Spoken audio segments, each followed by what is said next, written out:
I am a social choreographer, and these are my dancer athletes. It seems obvious that we're here today to move for you. And yet what I really want to do is move you into action, into dance. I want to take that figurative expression, move you, and make it real. So let's get started by thinking about what in our everyday lives moves us. What moves you to smile? What moves you to tears? What moves you to laugh, to hurry and run, to slow down? What moves you to speak out? What moves you to change? About 3 years ago, I was moved to change. I took up a running practice for the first time in my life. I had never been an athlete. But I was experiencing a pretty severe depression, and I needed some new movement to break me out of it. And when I first started running, I had an awesome experience. I got to run with a blind man named Vicente. He moved me with his speed, and I steered him onto a safe course. This dance we shared gave me sight into the expansive power of the moving body. I am moved by the impossible, or what feels impossible. My team and I have been studying impossibility by reading fairy tales. There you'll find quests, riddles, tasks requiring magic like spinning straw into gold. And we came up with our own list of impossible tasks to perform. So what I'd like to do today is have you wade into the impossible with us. If you wouldn't mind getting out of your seats, standing up, spreading out a little, and joining us in some movement. And if you're not able, join us from wherever you can. All you have to do is mirror the gestures of the dancer standing here on stage beside me. Ready? Arm up. Crouch down.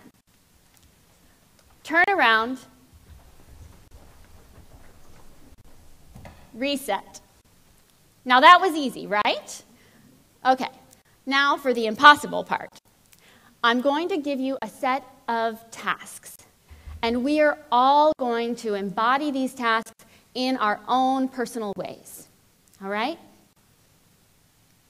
Here we go. Hold water.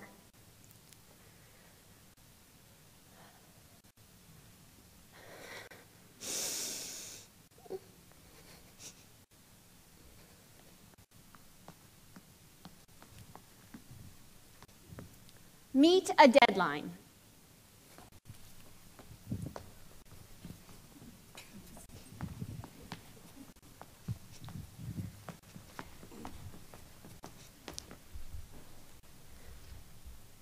Float.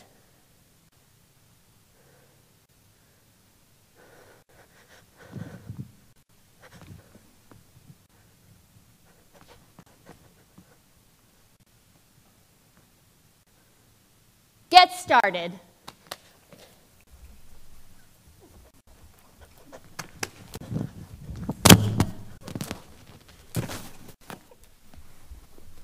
Get out of your skin.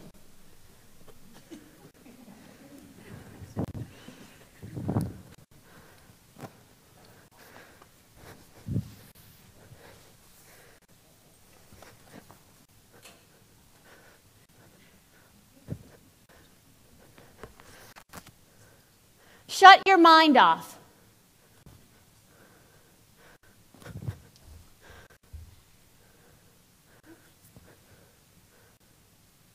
Walk in opposite directions. You can do this one. Come on. I know you can do this one. Come on.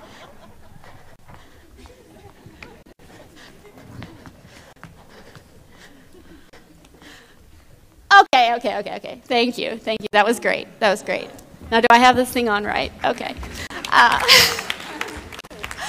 So it begins there with exercises like those, but it soon moves out into the field because we are dance explorers. We are not discovering the unknown. Really, we are exploring existing terrain with new eyes. The most familiar existing terrain is oftentimes home. I have returned home many times to discover things, to be moved. When I was young, my mother told me we were a water people. Born and raised in coastal Louisiana, the rivers, lakes, bayous, inlets, Gulf of Mexico shaped our way of life. The backwash of the Mississippi River forms our beaches, the delta of that great watershed that gathers rivers and rainwater from 40% of our country. And yet, I left this home nearly 10 years ago to pursue my fabulous art career in Chicago. The opportunity of the city was undeniable. But that familiar terrain back home is where I remain most moved. I am trapped in an impossibility. How to connect these two homes? Of course, the answer was right in front of me. The waters there reach up to here, the Mississippi River. It spans 2,400 miles through 10 states of our country. It is in constant motion, never at rest. It snakes and coils and flows with a great turbulence. Like running with a blind man. What better to run with than the river? It will get me home, but it will take me to so many other places along the way. My team and I are exploring this long-held terrain, this great river, and the many people who live along it. 97% of the communities along this 2,400-mile route are small rural populations. These communities have inspired our entire approach to building a social choreography for this region. We are slowing down and spending time with individuals, spending hours of time to listen and witness to how people are moved.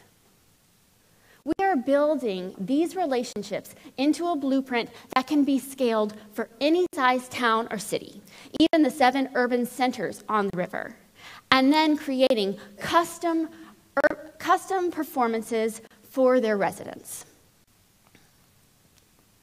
I have already spent 100 hours meeting with folks in towns like Grand Rapids, Minnesota, Wickliffe, Kentucky, West Memphis, Arkansas, Vidalia, Louisiana, Quincy, Illinois, and hundreds of other places, traveling over 4,000 miles up and down the river, all in anticipation of my team and I traveling the river on foot next year. This past May, my mother and I made a road trip up and down the river, finally landing at the mouth of the river in Plaquemines Parish, Louisiana.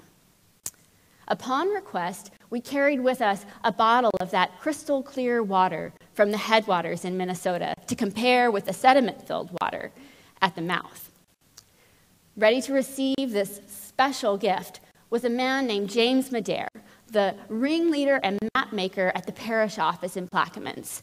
Also with him was Amos Cormier, the parish president, bright-eyed visionary, Albertine Kimball, self-proclaimed duck queen, Captain Pete Vinovich, the oyster farmer who promised us a feast, and Mr. Earl Armstrong, the caretaker of the mouth of the river, ready to ferry us there by boat. This amazing group of people sat and shared with me their stories, listened to me talk about my own. And as we were talking, Amos interrupted to clarify that what we were doing was art. And I started to back away, thinking, oh, perhaps art is the ugly stepchild in a small community like this. But no, to my surprise, he interrupted me again saying, art is power. And how wonderful to use this art to broadcast our concerns and make them heard.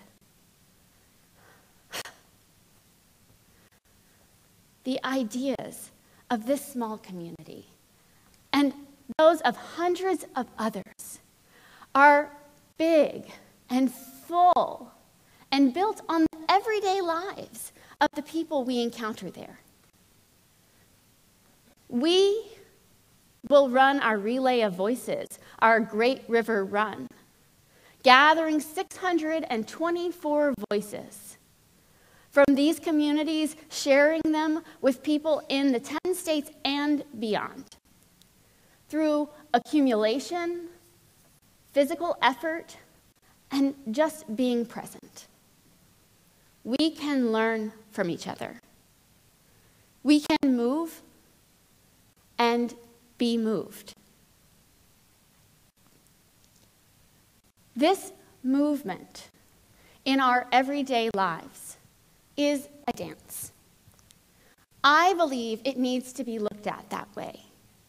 It needs to be understood through the lens of dance and put back into the body of dance. Through dance, I am working to uncover and tease out new dimensions, facets, truths, questions, the underside of life. I'm a choreographer, not a mathematician, but I like to think of dance, the power of dance in the everyday, as a functional equation. For instance, the function of a sunset on a body, X, equals slowing down, stopping to look, smile passing over, changing of pace. Slowing down, stopping to look, smile passing over, changing of pace. Slowing down, stopping to look, smile passing over, changing of pace. It's likely this would plot a curve, plot a movement, a behavior of a body in space and time. This movement can cause a shift in energy, action, and emotion. All that can create momentum beyond an individual and catch hold en masse. We are moved by a sunset, by each other, to slow down and change pace.